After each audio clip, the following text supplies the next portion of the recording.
Ontem, como igreja, nós tivemos um evento chamado Corrida do Mercy. Quem aqui estava lá? Então, o Mercy é uma instituição humanitária global apoiada pelas igrejas cristãs internacionais. E alguns dos eventos que nós fazemos no ano é a corrida anual do Mercy. Esse ano foi a segunda corrida. Começamos ano passado. E pudemos, com a corrida, arrecadar alguns quilos de alimentos que vão ser doados para as pessoas que precisam. Então, essa é a parte nobre do evento, mas, ao mesmo tempo, foi um evento muito divertido. Então, nós fomos lá correr 5 quilômetros, 7 da manhã, num dos dias mais frios do ano, na USP. E foi muito legal ver pessoas de toda a igreja abraçando a iniciativa. Tivemos corrida, tivemos também caminhada. E eu queria compartilhar alguns fatos curiosos da corrida de ontem com vocês. Eu queria começar falando dos fatos e depois eu vou abrir meu coração. Alguns fatos. Eu acordei atrasado. A corrida era 7 na USP e eu acordei 5 para 7. Cheguei lá, 7h30. Como eu acordei atrasado, eu não consegui levar os alimentos. Eu cheguei lá de mão abanando. E eu tinha feito a inscrição, ou achava que eu tinha feito. Então eu fui na mesa de inscrição, a primeira coisa, e perguntaram, você se inscreveu? Eu falei, me inscrevi. Eu ganhei uma pulseira de quem se inscreveu. E aí depois me comunicaram que a pulseira dava direito a uma banana, uma água e uma medalha. Guarda essa informação. E aí eu olhei a banana e eu falei, eu não tive tempo de tomar café. E eu falei para a irmã que estava servindo, você pode me dar uma banana? E ela me deu a banana. E aí acaba a parte bonita da história. Eu comi a banana. E aí passou uns 5 minutos, veio a irmã e falou, irmão, você não devia ter comido a banana. Porque era para depois da corrida, você comeu antes. Agora você não tem banana mais.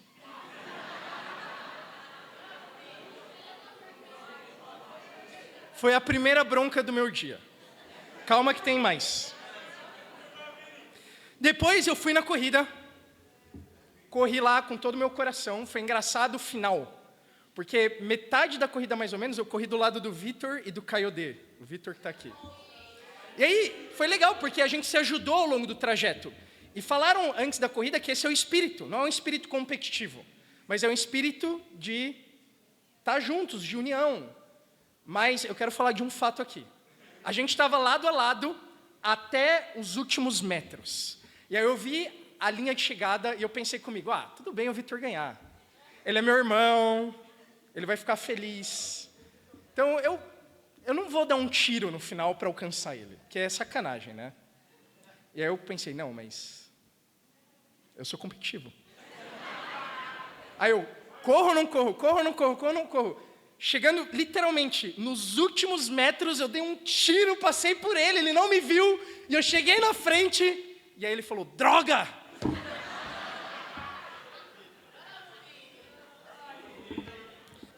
E aí, Deus disciplinou meu coração, porque veio a próxima bronca. Me deram a medalha, peguei a medalha, fui numa lojinha ali perto, comprei os alimentos, e não tinha ninguém na recepção essa hora, então eu só deixei lá. E aí vem o Patrick.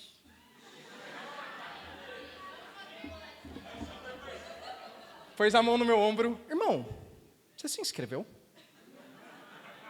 Me inscrevi. Tanto é que eu estou com a camiseta. Dele, irmão, eram 2 formulários.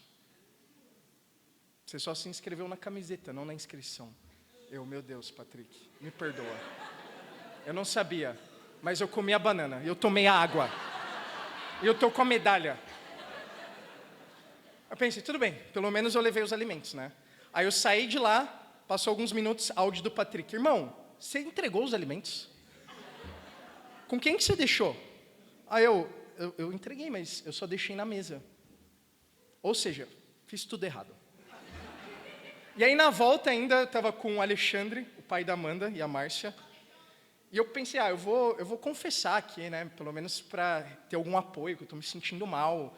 Eu falei, você acha que eu deveria devolver a medalha? Porque eles falaram que tinha uma por pessoa. E aí alguém ficou sem, né? E ele falou, não, Vini, fica tranquilo. A gente sabe que você queria dar um golpe.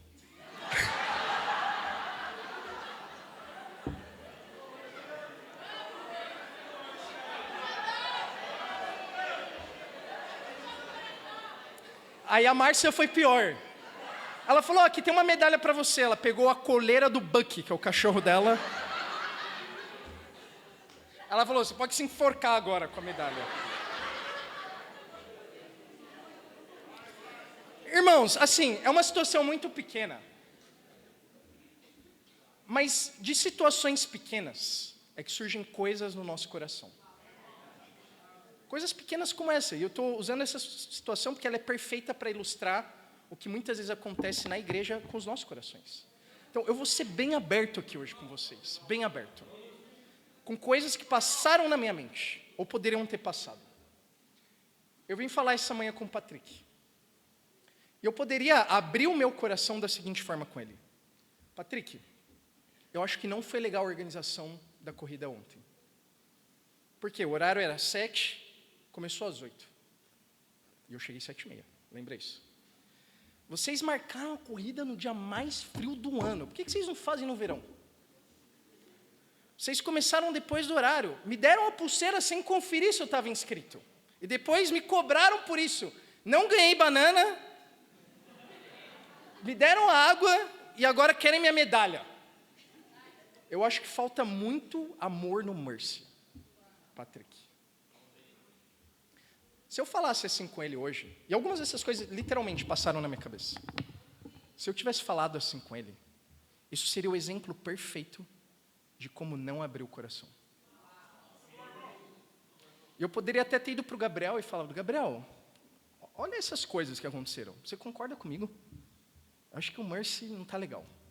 Acho que o Patrick tem que repensar algumas coisas. Eu acho que não tem amor no Mercy. Está desorganizado, não está legal. As coisas têm que mudar. O que você acha? Vamos falar com o Juan também, então. E aí a gente fala com todo mundo, menos com o Patrick. Isso não é abrir o coração. Isso é abrir minhas amarguras. Isso é não assumir responsabilidade. E às vezes, eu posso fazer isso até com uma boa intenção. Minha intenção não é disseminar fofoca, não é disseminar amargura, mas, independente da intenção, o que de fato isso é apagar fogo com gasolina. E se você tinha um problema, que até pode ser genuíno, agora você tem um maior. Agora, o que eu fiz com o Patrick hoje? Eu abri meu coração. Eu fui até ele e falei, irmão, eu quero te pedir perdão. Olha, eu fui lá na corrida para apoiar o Mercy. Esse era o meu coração. Eu realmente queria apoiar. Mas começa de semanas atrás, eu não prestei atenção nos avisos. Eu não fui diligente em saber que tinham 2 inscrições. Eu me distraí sobre os alimentos, até porque a Bia me falou no dia anterior. Eu cheguei atrasado, então eu não dei um bom exemplo. Eu não levei o alimento, eu não deixei com a pessoa certa, eu não garanti que eu estava inscrito. E ainda surgiram coisas no meu coração e eu quero me desculpar com você. Eu amo você, eu sou grato pela sua liderança da Lu. Eu acho que vocês têm feito um ótimo trabalho. A segunda corrida foi melhor que a primeira. Se eu puder dar uma sugestão para ajudar, talvez poderia ter um formulário, ao invés de 2. Talvez isso ajude vocês ainda. Eu falei isso com ele hoje de manhã. E talvez vocês podem pensar alguns pontos da organização para não ter esse conflito, não é, que aconteceu. Porque, não sei, talvez algumas pessoas podem se sentir mal, mas eu fiquei tranquilo. Mas muito, muito obrigado. Parece mais saudável falar assim? Muito mais, não é? E esse é o coração que nós queremos ter com a igreja. Hoje, eu não vim aqui para falar do Mercy, eu vim para falar da igreja. E eu quero abrir o meu coração com vocês, da mesma forma que eu abri com o Patrick, sobre problemas da igreja. Em geral, os cultos de domingo são para os visitantes. Se você está nos visitando hoje, fica aqui, mas domingo que vem vai ser para você. Hoje eu quero falar com a igreja. Mas é bom para vocês que estão nos visitando hoje, ver como nós lidamos com as coisas abertamente como família. Porque é isso que nós somos uma família, amém? E quando tem um problema na sua família, você senta e resolve.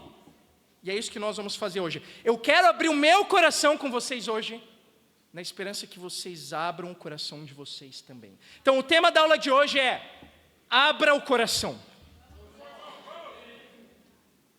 Eu quero falar de alguns fatos sobre a igreja em 2025. Esse foi um dos anos que a gente mais viu pessoas saírem da igreja. Pelo menos até o primeiro semestre. E eu vou te falar fatos, não são opiniões, porque eu lidei, junto com a Bia, junto com os líderes, com a maioria desses casos, diretamente. A razão número 1 de pessoas saírem da igreja: mentira. Mentira. Esconder pecado, mentir, ser uma coisa na igreja, ser outra coisa totalmente fora daqui. Esconder pecado, pecado sexual, pornografia, masturbação, amarguras, que por anos, às vezes, a pessoa está guardando e não falou com ninguém sobre isso. Somente no dia que ela decidiu sair da igreja. Mentira de manipular situações. Mentir abertamente, ainda sobre dinheiro. Sobre diversas áreas, relacionamentos fora da igreja. Então nós vimos muitas coisas acontecerem, isso são fatos. E aí existem várias justificativas que as pessoas dão porque elas saíram da igreja. Ah, está me atrapalhando na minha vida acadêmica, está me atrapalhando na minha vida profissional. Ou é muito difícil ter um relacionamento dentro da igreja, eu vou buscar fora. São mentiras. Mentiras que as pessoas contam para elas mesmas e contam dentro da igreja também. É a maioria dos casos. Alguns outros fatos. Eu tenho ouvido muitas pessoas falarem abertamente que elas têm se sentido não amadas na igreja. Talvez muitos de nós aqui compartilhamos esse sentimento hoje. Outro fato, é um dos anos que a gente não tem visto tantas pessoas, assim, pelo menos nos últimos meses, sendo salvas. Como o Mark, que veio aqui na frente e fez Jesus Senhor Salvador da vida dele. Obviamente, todas essas situações têm afetado. Esses são alguns dos fatos. Agora, vamos entender responsáveis. Primeiro ponto de hoje. Eu sou o problema. Quando eu falo eu estou falando eu, Vinícius. Eu quero abrir meu coração com vocês.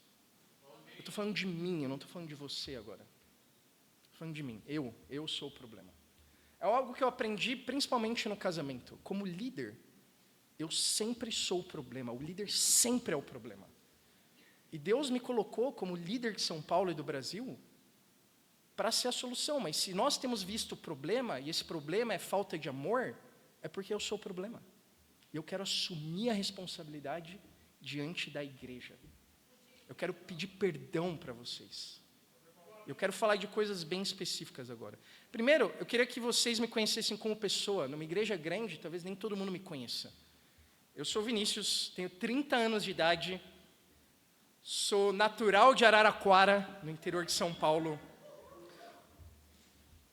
Sou casado há quase 7 anos com a mulher mais bela e glamurosa dessa sala, que irradia uma luz. A luz que está ofuscando o seu olho não é aquela luz atrás, é essa luz aqui da frente.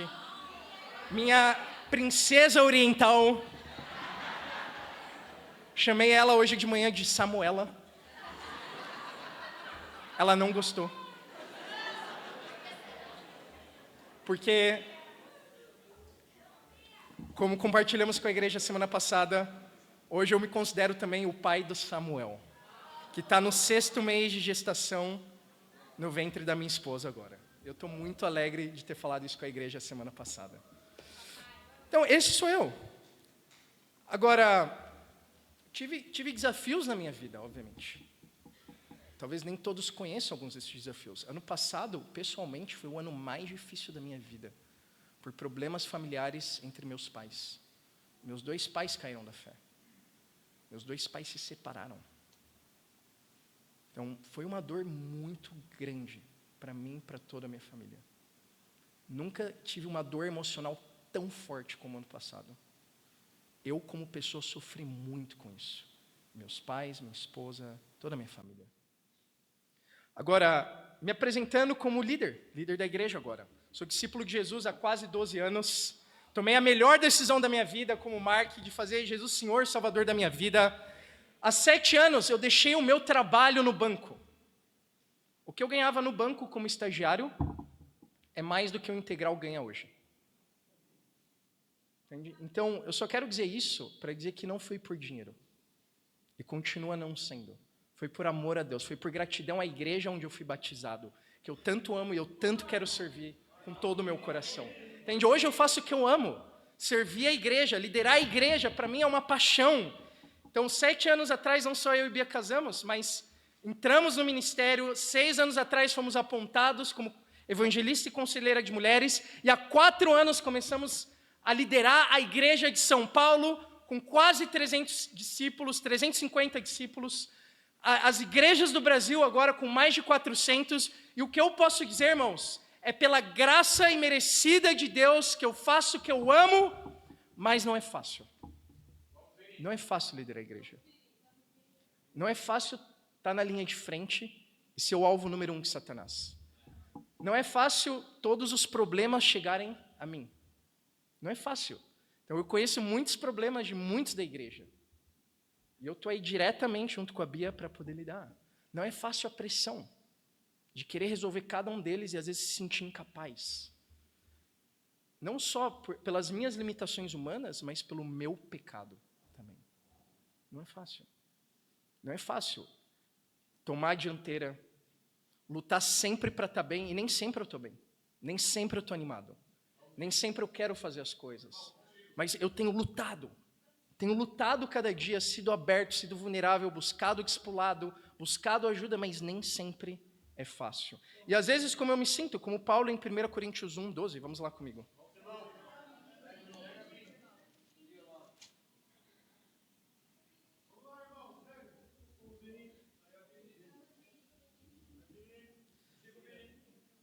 Primeira Timóteo 1, 12. 1 Timóteo, perdão. Aí, tá vendo? Tá entendendo o que eu estou falando?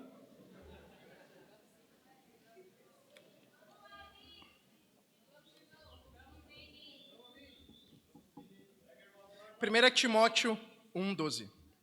Dou graças a Cristo Jesus, nosso Senhor, que me deu forças e me considerou fiel, designando-me para o ministério. Então, Paulo está falando do chamado dele para o ministério, assim como eu compartilhei. Versículo 13. A mim que anteriormente fui blasfemo, perseguidor, insolente, mas alcancei misericórdia porque eu fiz por ignorância e na minha incredulidade. Contudo, a graça de nosso Senhor transbordou sobre mim com a fé, o amor que estão em Cristo Jesus. Essa afirmação é fiel e digna de toda aceitação.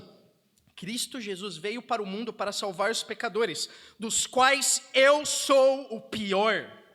Mas por isso mesmo alcancei misericórdia, para que em mim, o pior dos pecadores, Cristo Jesus demonstrasse toda a grandeza da sua paciência, usando-me como exemplo para aqueles que nele haverão de crer para a vida eterna. Então Paulo aqui, ele fala de 2 coisas. Primeiro sobre ele, sobre o pecado dele. O pecado passado dele perseguir a igreja, dele ser insolente, blasfemo. Mas também ele fala do pecado presente dele. Porque ele não diz, eu fui o pior dos pecadores. Ele fala, eu sou o pior dos pecadores. E é assim que eu me sinto. Eu me sinto indigno de ser discípulo, muitas vezes. Eu me sinto indigno de liderar a igreja pelo meu pecado. Então, se é um fato que tantas pessoas sentem não amadas, é um fato que eu não tenho amado. Não amado como Jesus, pelo menos. E esse é o meu pecado. Agora, eu penso que a falta de amor, muitas vezes, no meu coração, não é intencional, assim como Paulo fala. Eu não fiz isso, ele diz, na minha incredulidade e por ignorância. Mas ainda assim eu fiz isso, ainda assim é pecado. Então, a minha maior luta como cristão, durante todos esses anos, é o medo.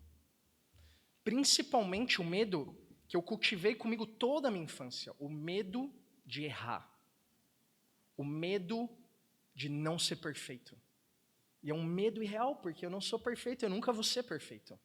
mas é o maior medo que eu sinto, que me faz sentir ansiedade, que me fez ter crises de ansiedade, ir no pronto-socorro. O medo que muitas vezes cria em mim pensamentos compulsivos, que não me faz descansar, dormir direito. É um medo que muitas vezes me faz ser mais um agradador de pessoas do que agradar a Deus. E se você agrada mais pessoas que a Deus, você não agrada a Deus e nem as pessoas.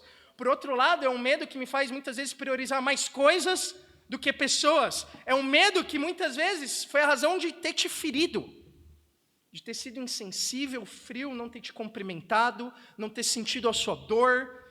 E por isso, sinceramente, irmãos, eu quero pedir perdão.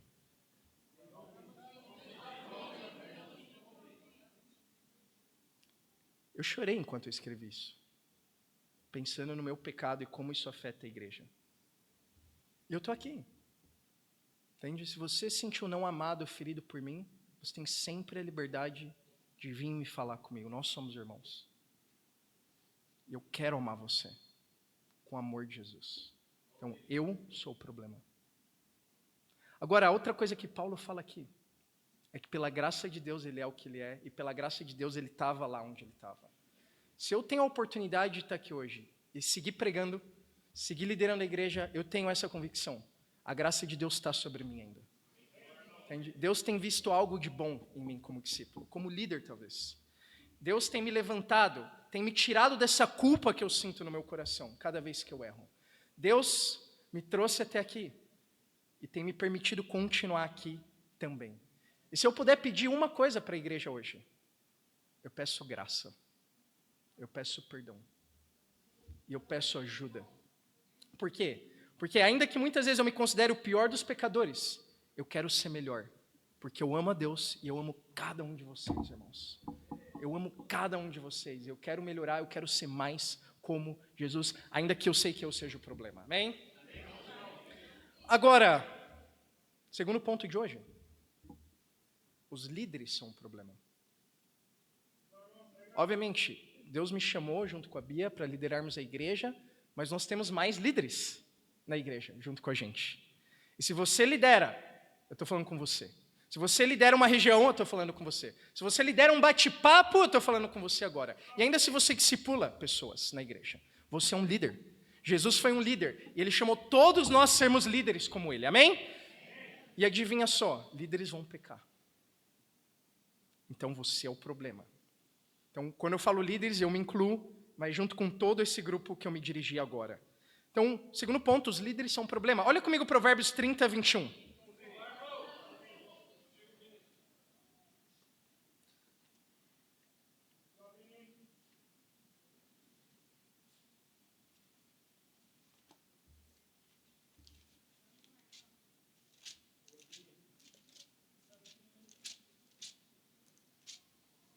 Esse, para mim, hoje é o principal problema da nossa liderança. Provérbios 30, 21. Fala o seguinte. Comigo lá? 3 coisas fazem a terra tremer, e 4 ela não pode suportar. O escravo que se torna rei, o insensato farto de comida, a mulher desprezada que por fim se casa, e a escrava que toma o lugar da sua senhora. Então eu quero assumir aqui a responsabilidade pelo meu pecado, mas eu quero chamar todos nós como líderes a assumir também. Então isso aqui em algum nível talvez se aplique a você também. E eu acredito que sim, e daí vem a falta de amor. A Bíblia diz que 3 coisas fazem a terra tremer, 4 coisas ela não pode suportar. E a primeira delas é o escravo que se torna rei. Você olha para isso e você pensa, mas essa não é uma história linda? Essa não é a história dos contos de fada, da Disney? A escrava, a serva que se torna princesa e rainha? Exato, você foi doutrinado a acreditar que essa é uma bonita história. Mas a verdade é que essa é uma história terrível. Quem deveria ser o rei? O príncipe. Porque o príncipe é o filho do rei, o príncipe é parte da família. Agora, o que acontece quando você coloca um escravo para liderar a família? Ele não vai liderar como parte da família, ele vai liderar como escravo. Ele vai liderar como um ditador. Ele vai liderar sem amor. Ele vai liderar talvez como uma empresa. Você consegue relacionar isso com a sua liderança hoje? Talvez muitos de nós aqui que lideramos bate-papo, discipulamos pessoas, temos liderado sobre o olhar empresarial, de chefe e empregado, escravo e senhor, e não filho e pai, pai e filho. Então as relações na igreja precisam ser relações de amor. Precisamos olhar para a igreja como a nossa família. E aqui eu vou pontuar algumas coisas que distanciam a gente como líderes de liderar as pessoas como um pai lidera a sua família. Uma dessas coisas é definir a pessoa pelo pecado dela. Esse irmão do meu bate-papo, ele é o menos comprometido. Ele não tem compromisso. Essa irmã do meu bate-papo, ela é super amargurada. Esse irmão do meu bate-papo, ele sempre está atrasado. Ele é preguiçoso. Ela é orgulhosa. Ele é impuro. Ele não é humilde. Quando nós colocamos um rótulo assim nas pessoas, de fato nós não amamos. Nós julgamos. Isso não é espiritual, isso não é amor. Outro problema é a omissão. Eu vejo alguém em dificuldade, mas eu decido acreditar que nada está acontecendo. Ela está estranho, ele está estranho, mas deve ser nada. Ele lida, ele resolve com Deus. Não venho no culto, não vou atrás, não me esforço. Não está tendo tempo com Deus, não vou lá ajudar a pessoa a ter tempo com Deus. Omissão. Terceira atitude, discipular atitudes e não um coração. Fulano não veio no culto. Por que você não veio no culto? Olha a sua falta de compromisso. Não, pode ter acontecido uma série de coisas. A pessoa pode ter ficado doente, alguém da família ter ficado doente, um acidente. Ela pode estar com um problema financeiro. E pode ser algo do coração. Pode ser um egoísmo profundo também. Mas o ponto é cavar até chegar no egoísmo e ajudar a pessoa a ver que é isso e que isso fere o relacionamento dela com Deus e com a igreja também. Mas a discipular atitude não é o que ajuda, só deixa as pessoas ressentidas. Quarta coisa, resolver assuntos sensíveis por mensagem ou por áudio. Isso não é amor. Se você é um pai, você não vai tentar ajudar seu filho por mensagem, né? Olha, filho, eu estou preocupado com você, você precisa mudar atitudes e ajudar mais nessa casa. Que pai faria isso? Quinta coisa, depender mais de mecanismos para resolver problemas do que do amor. Então, quando a gente age dessa forma mecânica, a gente vai depender mais de mecanismos. Então, você tentou ajudar alguém por uma semana, a pessoa não respondeu, qual é a solução que vem na sua mente? O discipulado não está funcionando, vamos trocar. Essa não pode ser uma solução rápida. Essa não pode ser a primeira solução. A Bíblia fala que o amor é paciente. O amor tudo espera, tudo sofre, tudo suporta. Vocês estão comigo, irmãos? Então, o chamado para cada líder aqui, e eu me incluo nisso, é crescer no nosso amor. É liderar o bate-papo como a sua família. É discipular quem você discipula como um filho, como uma filha. E um pai ou uma mãe não desiste. Ainda que talvez isso tenha acontecido na sua família. Esse não é o amor de Deus, que é o Pai perfeito, o Pai celestial. Então, eu quero chamar a gente como líderes, a mudar radicalmente o nosso coração, para que a igreja seja amada. A igreja é o corpo de Cristo. Quando nós não amamos a igreja, nós não amamos a Cristo diretamente. E, obviamente, parte disso requer instrução, requer ser capacitado. Eu quero te chamar aí aos staffs de segunda-feira. É aí que nós vamos ter o treinamento. É aí que nós vamos ter os ensinamentos para sermos aptos e capazes para liderar, que é uma grande responsabilidade. Nós estamos falando de pessoas, não de máquinas, de corações e almas, não de robôs. Então a liderança não pode existir de uma forma mecânica. Cada pessoa é única, cada caso é um caso, e qualquer um pode mudar, amém, família? Agora, eu quero falar com a igreja sobre os líderes, nesse segundo ponto. Eu quero chamar a igreja a dar graça aos seus líderes, a perdoar os seus líderes. Eles são falhos, é claro que eles são. Se você estivesse liderando no lugar deles, você seria falho igual. Entende? Pensa isso. Se você vê muitos problemas no seu líder, você gostaria de liderar no lugar dele? Você gostaria de assumir o grupo que ele lidera? Talvez não. Então seja grato por alguém que se levantou para assumir essa responsabilidade, amém? Eu quero levantar cada um dos nossos líderes. Eu quero levantar os nossos líderes de região. Gabriel e Amanda, Juan e Julie.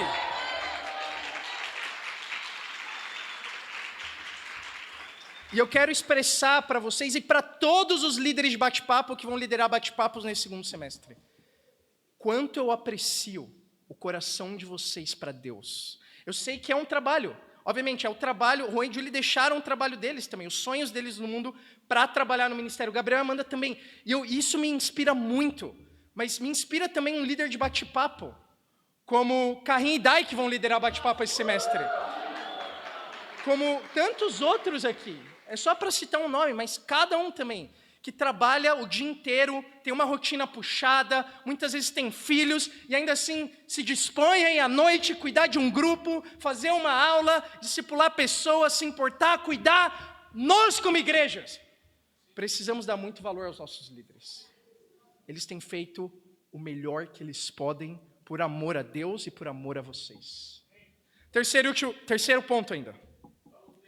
A igreja é o problema. E agora eu estou falando de mim, da Bia, dos líderes de região, dos líderes de bate-papo e todo mundo que está me ouvindo.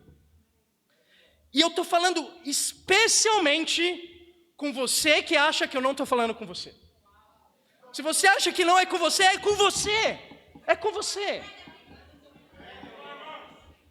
A igreja só tem problemas porque você está nela. E você tem pecado. E eu tenho pecado. E quando você junta um monte de pecado, tem um monte de pecado, é óbvio assim. É óbvio. É assim no casamento, é assim numa família, é assim numa igreja. Não tem por que esconder, fingir que é a igreja perfeita, está todo mundo sorrindo. Não, não é. Essa igreja tem muitos problemas. A diferença de nós e do mundo religioso é que a gente abre a Bíblia e a gente lida com humildade, com amor. Terceiro ponto, a igreja é o problema. Jeremias 14, 8.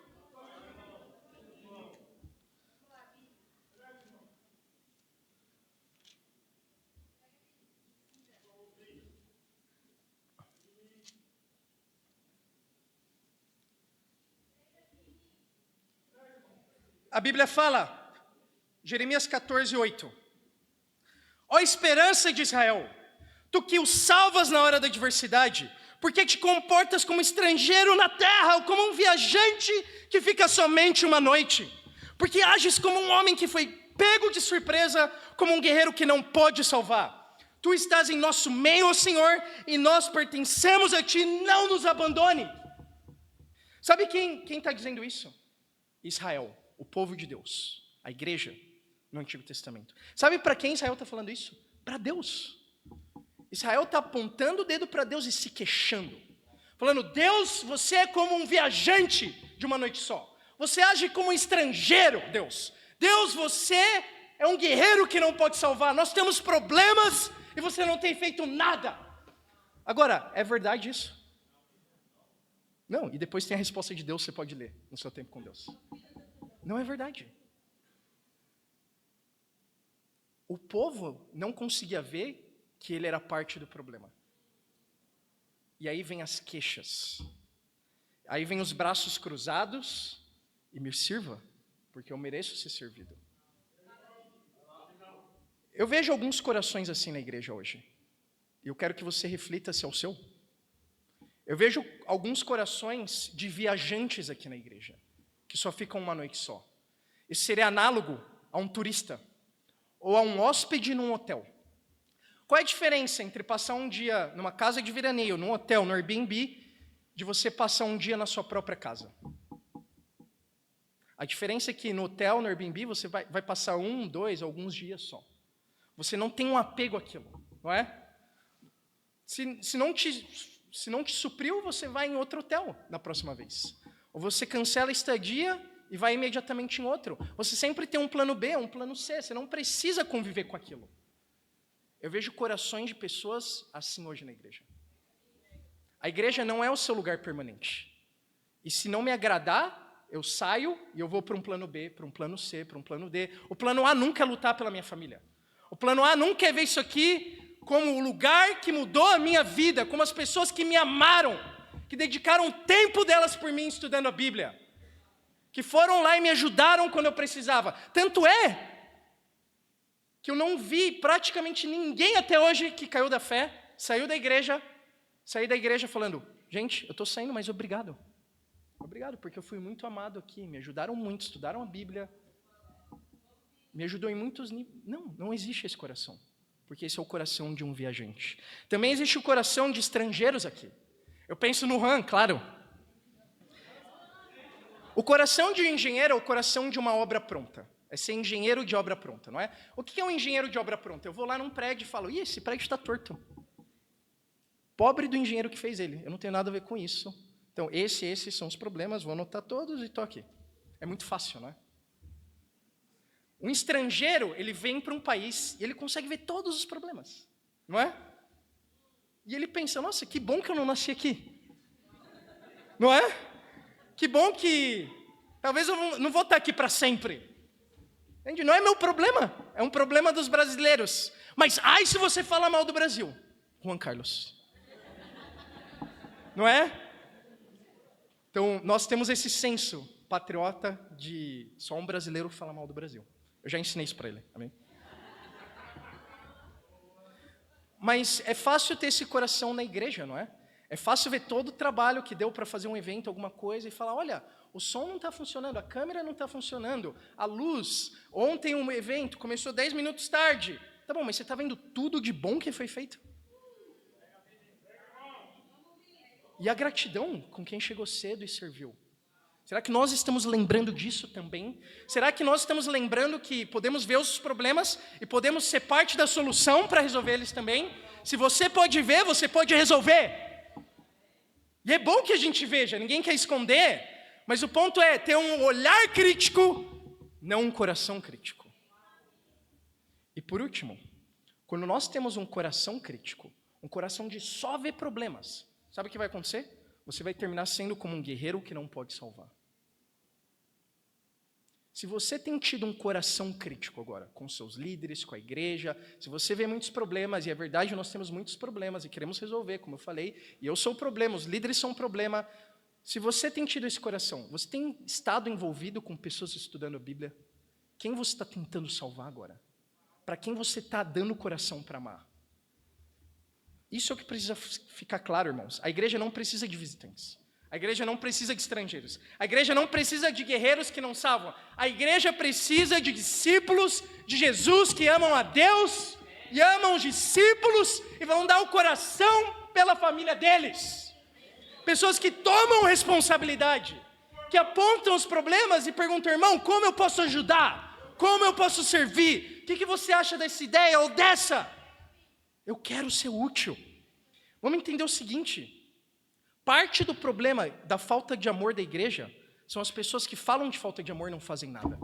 Ou pior, falam de falta de amor e falam com outras pessoas de falta de amor que não podem ou não vão também resolver o problema.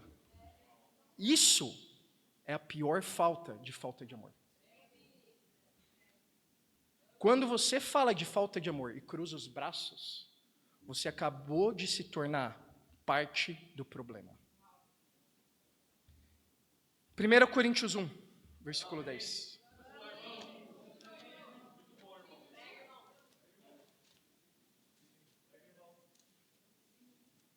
Primeira Coríntios 1, versículo 10. Então nós tivemos problemas parecidos com esses que eu estou falando na Bíblia. Então não deve ser surpresa, não deve deixar a gente com medo, assustado. Aconteceu na Bíblia. E foi resolvido com a Bíblia. Olha que legal. E é o que a gente está fazendo. 1 Coríntios 1, versículo 10. Irmãos, em nome de nosso Senhor Jesus Cristo, suplico a todos vocês que concordem uns com os outros no que falam, para que não haja divisões entre vocês, antes que todos estejam unidos num só pensamento e num só parecer. Meus irmãos, fui informado por alguns da casa de Cloe que há divisões entre vocês. Com isso eu quero dizer que algum de vocês afirma, eu sou de Paulo, eu sou de Apolo, eu sou de Pedro, ou ainda eu sou de Cristo. Acaso Cristo está dividido? Foi Paulo crucificado em favor de vocês?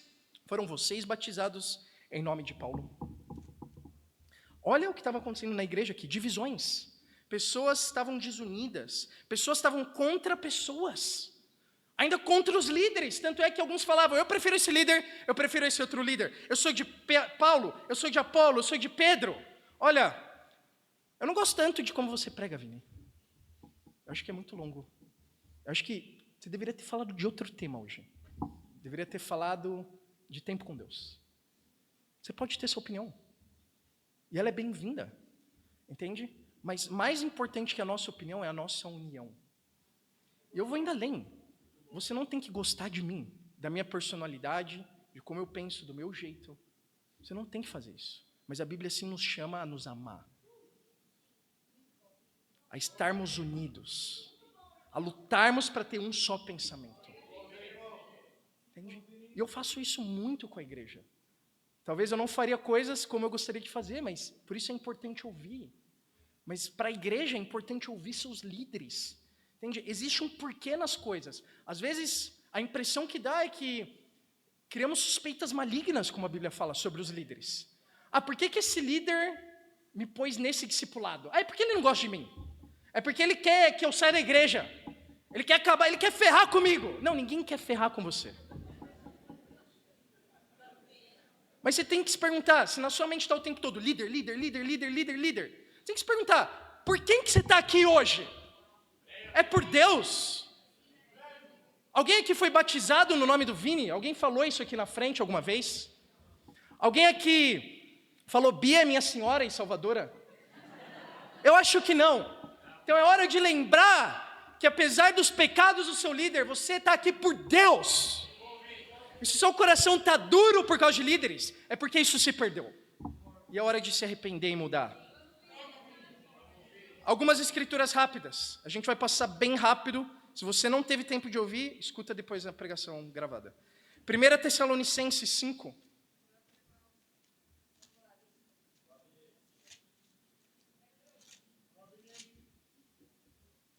Versículo 12.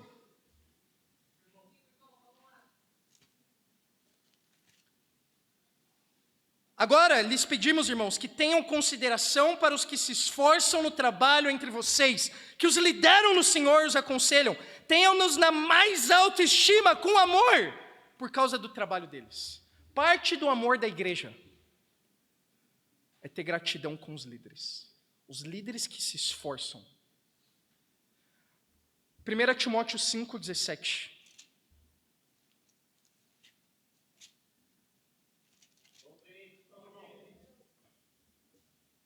Os presbíteros que lideram bem a igreja são dignos de dupla honra, especialmente aqueles cujo trabalho é a pregação e o ensino. Quando alguém prega e ensina na igreja, a Bíblia diz, esse líder é digno de dupla honra. Hebreus 13:17.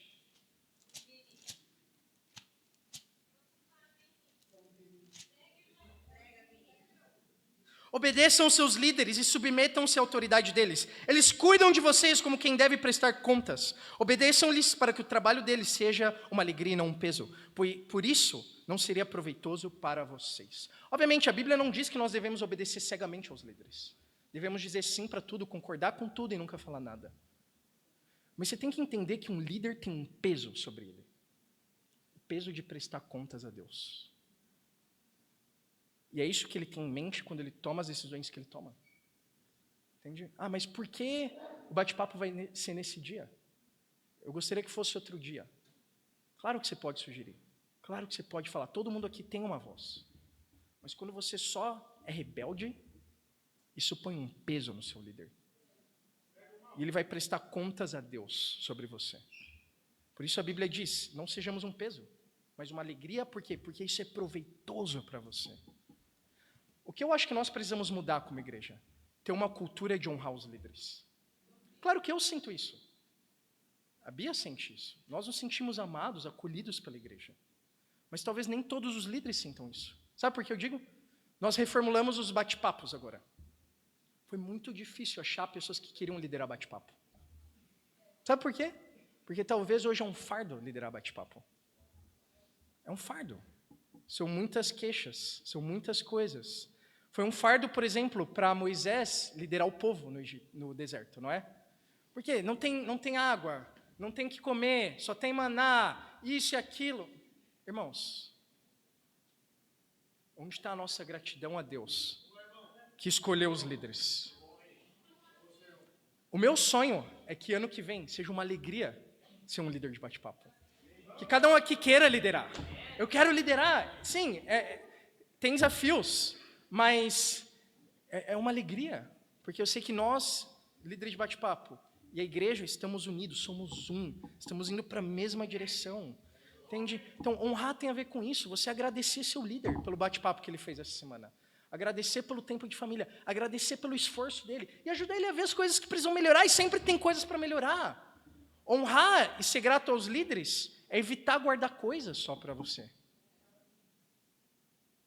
É você falar. E falar com quem pode ajudar. Tito 1,15. Estamos terminando.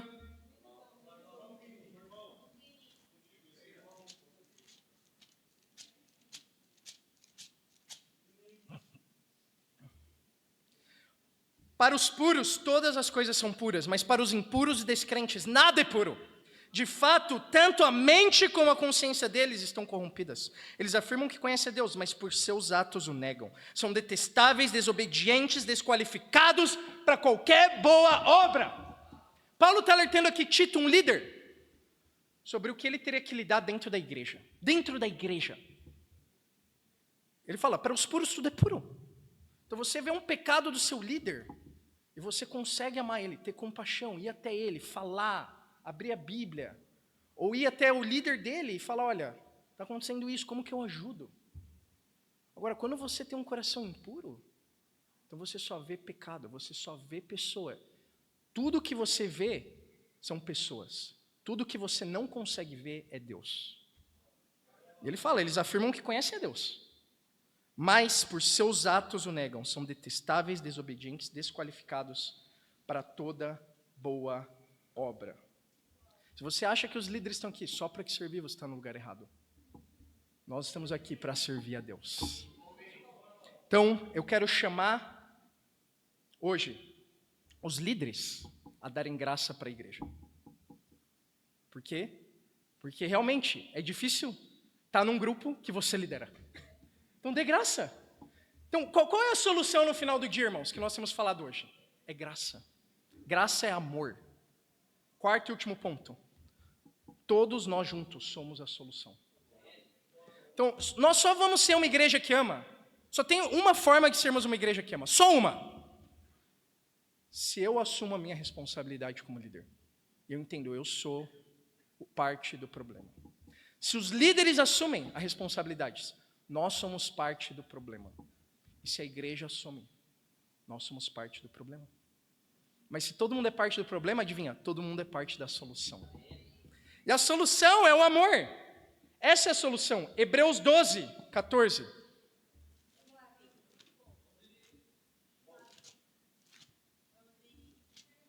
Hebreus 12, 14. Esforcem-se para viver em paz com todos e para serem santos. Sem santidade ninguém verá o Senhor.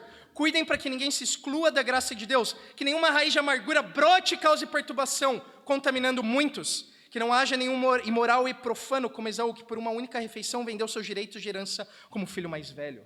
Então, a Bíblia diz que pode existir amargura.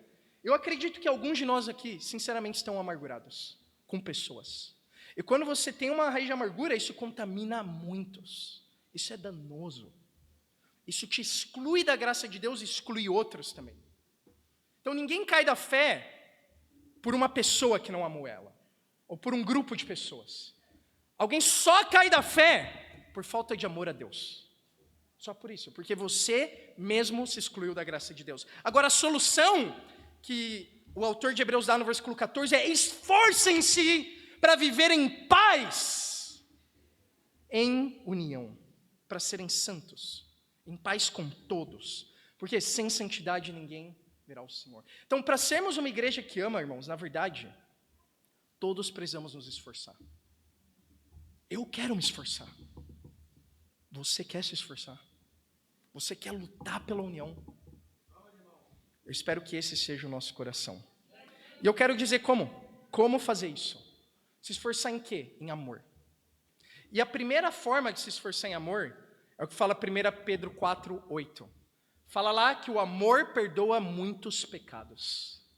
Então, quando você ama profundamente, você é capaz ainda de perdoar o pecado do seu líder, do seu irmão, da sua irmã, de quem quer que seja. Entende? Não é negligenciar, não é fazer vista grossa. Você é capaz de perdoar. E o perdão é uma das forças mais poderosas do mundo. Porque perdoar implica amar. Então, só duas forças podem perdoar: Deus e o amor. O amor perdoa muitos pecados, é o que a Bíblia fala. Então, que incrível, não é? Ser uma igreja que ama. Eu acredito que todos nós aqui queremos ser parte dessa igreja, amém? Eu acredito que todos aqui querem se esforçar para que essa igreja seja construída daqui para frente. Que ninguém mais fale sobre falta de amor. Para isso, nós precisamos trabalhar juntos. A pior coisa que pode acontecer é você sair dessa pregação ainda pensando em nós contra eles. Líderes estão contra a igreja está contra os líderes. Irmãos, não existe líderes e igreja, só existe uma coisa que chama corpo. Corpo de Cristo, somos um, somos discípulos, estamos aqui por amor a Deus. O mandamento de Jesus é: amem como eu os amei. Jesus amou dando a vida deles por aqueles que estavam com ele. Esse é o esforço que requer a gente ser parte dessa igreja. Agora, falando de mecanismos, eu queria vir aqui nessa pregação hoje e falar: por favor, todos os 300 venham falar comigo com a Bia. Nós queremos ouvir vocês, porque realmente nós queremos. E não é porque a Bia está grávida hoje que eu acho que isso não é possível. Eu acho que isso não é possível porque não é possível. Agora, nós primeiro precisamos entender o coração. Entende? E eu não estou falando aqui apontando o dedo para ninguém. Tudo que eu falei hoje se aplica a todos nós. Eu quero que você reflita o que se aplica ou o que não se aplica. Talvez sim você tenha amado, talvez não, em algumas áreas você não tenha amado. Veja no seu coração, não tome para o pessoal, mas faça reflexões com tudo o que foi dito aqui. Esse é o coração que nós precisamos sair hoje. Agora, qual o mecanismo que nós vamos usar para mudar a igreja? Discipulado. É o mecanismo de Jesus, amém? Eu quero dar um desafio para todo mundo que está aqui nessa sala. O desafio é: abra o coração. Esse é o tema da pregação, não é? Abra o seu coração agora. Eu abri meu coração hoje. Eu falei de tudo e de todos, não é? Eu falei de mim, eu falei dos líderes, eu falei da igreja. Agora, eu quero te chamar a fazer o mesmo. Onde? No discipulado. Eu quero que você abra o coração no seu tempo de discipulado. Primeiro, antes disso, abra o seu coração a Deus. Porque quando você ora, talvez você vai perceber automaticamente: olha, o problema sou só eu. Meu coração estava impuro. Então só Deus pode te fazer ver as coisas puras novamente. Entendeu? Então muitos problemas se resolvem aí, quando você ora a Deus e se apoia nele. Segunda coisa, se você orou e mesmo assim algo continua estranho, fala no discipulado, por menor que seja a situação. Olha, irmão, eu vi essa situação essa semana. Essa situação com esse líder, essa situação na igreja. E aí, você precisa falar com o coração aberto para ser discipulado, porque realmente pode ser que o problema seja você ainda assim. Não é? E alguém vai abrir a Bíblia e vai te mostrar. Isso não é discipular de volta, isso é amar. Agora, pode ser que realmente o problema esteja no líder, na igreja. Pode ser que sejam as duas coisas também. Então, fala no discipulado. E aí você, como discipulador, o que você vai fazer? Fala com o líder do bate-papo. Deixa ele saber. Se não foi o coração da pessoa, leva para ele o que está acontecendo na igreja ou dentro do bate-papo. E aí, de duas, uma. Ou o líder de bate-papo vai discipular você e a pessoa que você discipula, e vai te ajudar a ver o que nenhum de vocês dois viram, ou então, ele vai falar com o líder da região. E aí o líder da região vai ajudar ou todo mundo a ver o que não está vendo, ou vai trazer para mim e para a Bia. Então, você vê, discipulado. Então, nós precisamos disso para poder solucionar os problemas da igreja, e é o que nós queremos. É o que nós queremos. Irmãos, eu quero que todos aqui saibam, de uma vez por todas, que eu estou aqui hoje, a Bia está aqui hoje, para estarmos disponíveis. Eu sei que às vezes pode ter, eu não sei, uma barreira. Ah, porque ele é líder, ele está ocupado. Não pensa assim. Se a gente não puder, a gente fala que a gente não pode, mas não parta desse pressuposto. Nós queremos ser líderes presentes. Nós estamos aqui sempre no final dos cultos para ouvir. Você sempre pode marcar um tempo com a gente. E se não dessa semana, a gente, sabe, na próxima a gente marca. Ou então, irmão, talvez eu e a Bia não somos o melhor. Fala com o Gabriel e Amanda primeiro, fala com o Juan e Julie primeiro. Entende? Nós vamos buscar uma solução, nós queremos ouvir. Nós queremos lutar pela igreja, nós queremos cuidar, nós queremos ver um amor que seja reconhecido por todos aqui dentro e ainda mais pelas pessoas lá fora. E eu quero fazer isso porque eu amo a Deus, mas porque eu tenho uma gratidão profunda pela igreja onde eu fui salvo. Essa igreja. Essa igreja que me acolheu nos meus primeiros meses como discípulo. Essa igreja que me treinou, que me levantou. Essa igreja, quando eu assumi a liderança, que me abraçou. E eu me sinto muito amado. Eu sinto muito grato por essa igreja. E eu quero lutar por ela, obviamente. E sim, tem sido desafiador agora com o filho, com a Bia grávida, mas sempre vai ser. Essas são as dores de parto que Paulo sentia. Mas eu quero que vocês saibam quanto nós amamos cada um de vocês novamente. Em conclusão, abrir o coração é a chave. Mesmo nas coisas que parecem mais pequenas. Mesmo na corrida de ontem. Então eu quero aqui terminar mais uma vez agradecendo o Patrick, Luana e toda a equipe do Mercy.